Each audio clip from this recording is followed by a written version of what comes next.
What is this? A lilac?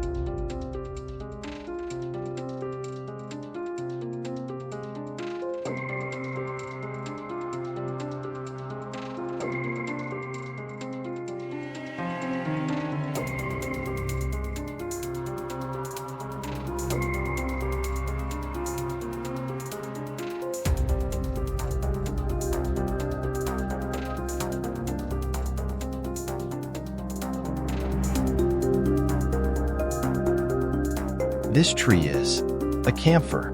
Oh, it's a camphor. Yeah, they're extremely messy, and the roots are going to eventually be lifted into the concrete because these trees get pretty good size.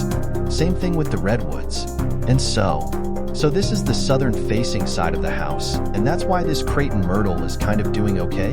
It's doing okay because it sits on the south side of the house. It could be happier with more light. And this guy, I personally wouldn't. This is star jasmine right here. Okay, so if you break off to the tip and you're going to see it, it should get, well, if it's watered a little more, you'll see it. What about these little starters coming out of it? You see the little white oil on there? Yeah, so that looks like latex paint. It's kind of sticky, but that's how you can identify the star jasmine. It's, oh gosh, what's your botanical name? It's the Tracheospermum jasminoides. You got the privet, it looks like. Is it privet? It looks like a volunteer plant that just, and I'm not positive on that.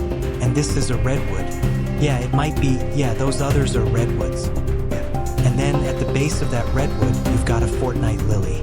Fortnight lily. And they keep expanding.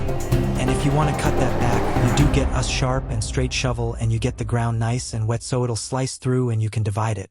And so we have some other ground cover going on here. Yeah, you got the idea. Ground cover will attract mice and rats. Oh, and you've got Bermuda grass growing in there. So there's solutions that I can do to get rid of the Bermuda grass without hurting the ivy. You have other plants over here? Yes, that looks like a Raphiolepis indica, Rosea dwarf Indian hawthorn, which is a shrub. Yeah, and you want to prune them. You want to wait to prune them until after they bloom. I've seen other gardeners where they're just coming into bloom and then they hedge all the blossoms off. Oh, I've never seen any flowers or anything blossom off of these plants. Yeah, they might have been pruned at the wrong time. Yeah, that's why you want to wait and prune them until after they bloom. We have this as another one of those heavenly bamboo.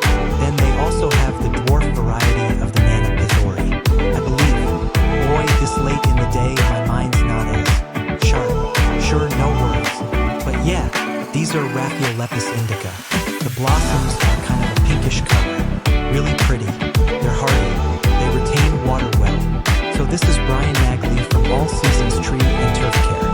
Hi, giving me a quick consultation on our yard and some suggestions to beautify it, and we'll come back in a couple of months and we'll see how I've adhered to his advice. It's not necessarily that this advice is going to be bad.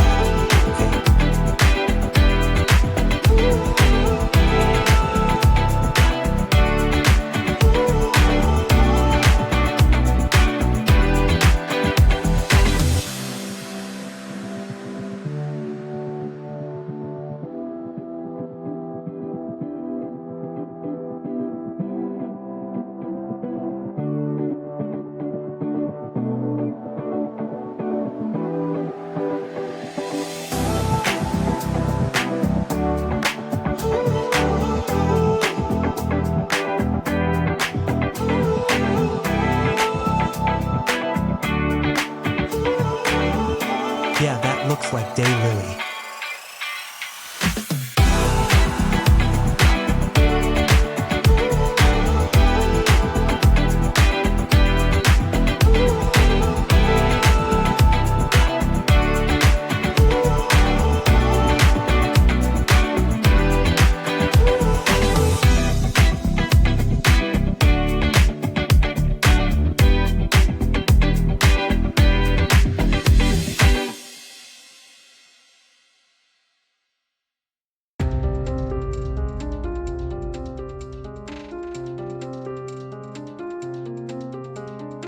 Agate Banthos africans, a lily of the Nile, and then you're going to want to have something maybe taller in the background, and then something shorter to help absorb that sun off the walls to keep the walls, shaded, otherwise that they heat up with the afternoon sun. What are you talking about as far as something? Well, maybe in between something that will go tall like the heavily bamboo. Oh, okay, yeah, that will work. It doesn't take up much space. And then something in front of it could be something that's going to get a lot of sun. So you don't want an azalea or gardenia, anything that'll be a little bit too much sun and heat. Okay. What is this big bushy guy, the Japanese maple? Yeah, this because of the serrations on this can get what they call leaf scorch. When we get 100-degree temperatures out, and see, it's native to Japan, and they get high temperatures also. The difference is over there they have high humidity. Over here we have very low humidity, and so all these serrations is a point where it cannot hold the water in. And so it evaporates. It could desiccate much easier. So these are best suited under the canopy of a larger tree. But out in full sun, especially in front of a window that can have that reflective heat, that can really cook this Japanese maple. And you're saying this Campho? As a Campho volunteer, you get identified by the looks, the leaves, but to make a positive, you break the leaves off, you crush it, and you smell it, and that's where Campho-phenique comes from, the camphor. Campho-phenique? Where have I heard that? It's an ointment that you put on for your skin to relieve itching and pain from insect bites or skin irritation. Oh yeah, okay, so let's head towards the northwest quadrant.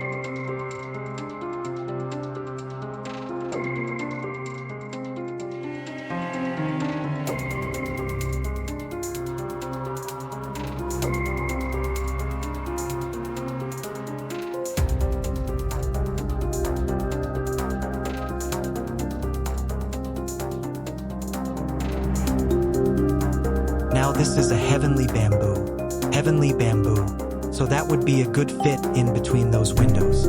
Okay, so in between the windows over here, we could put a heavenly bamboo. And it's not, they call it heavenly bamboo because it's not even in the bamboo family. Oh, so it's not going to spread and divide and multiply and get out of control. These stay pretty compact. They'll go up to 7 feet. But you could prune it, and the proper pruning is you just remove the cane. I have seen some people that keep it hedged like a shrub, but you lose that natural look when you do that. So it's best these look best when it's left natural, and so you prune it by pruning out selective canes. Okay, this ground cover? Yeah. Cover is star jasmine? No, I didn't say that. Well, let me tell, here's how you can tell. You break it off if you see a milky film on the stem. Then you know it's star jasmine, and I don't see the milk. So this one I'm not sure. Now, a nursery person would be able to identify this. I use Google Lens to scan the leaves, and it'll tell me. Yeah, so this one does not have a milky star jasmine filmel. It's a really kind of looks like a latex paint or an Elmer's glue.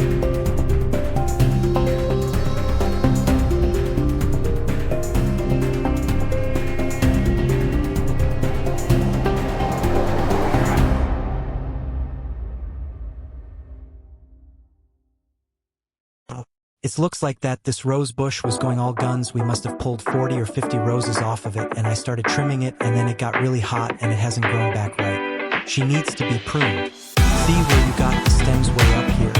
You want to prune it way down at the base, and this needs to be in more sun. They love the full hot direct sun. It's the second highest maintenance plant that you have. Lawn being the first highest maintenance. The roses are your second most labor intensive. And every time you want to keep it pruned, because every time you prune off a dead blossom, you're going to get about 4 or 5 more new ones. But I don't want to cut it off at the top like this. No, you want to prune it right by a lateral where it leaves off, I believe, in either 3 or 5 leaves. Then you prune it right above it. Because if you leave it like that going up, then it dries out and it rots. But if you prune it right beyond that, then all the energy that comes up will come out here. And so the more you prune it, the more roses you're going to get. They love to be pruned. And in the winter, you want to prune it way down. The canes that are old, they'll be gray, and you want to prune those right off, right at the ground, and the roots will push off new canes loaded with roses. You said canes or the stems? Yeah, the sticks, but they call it a cane.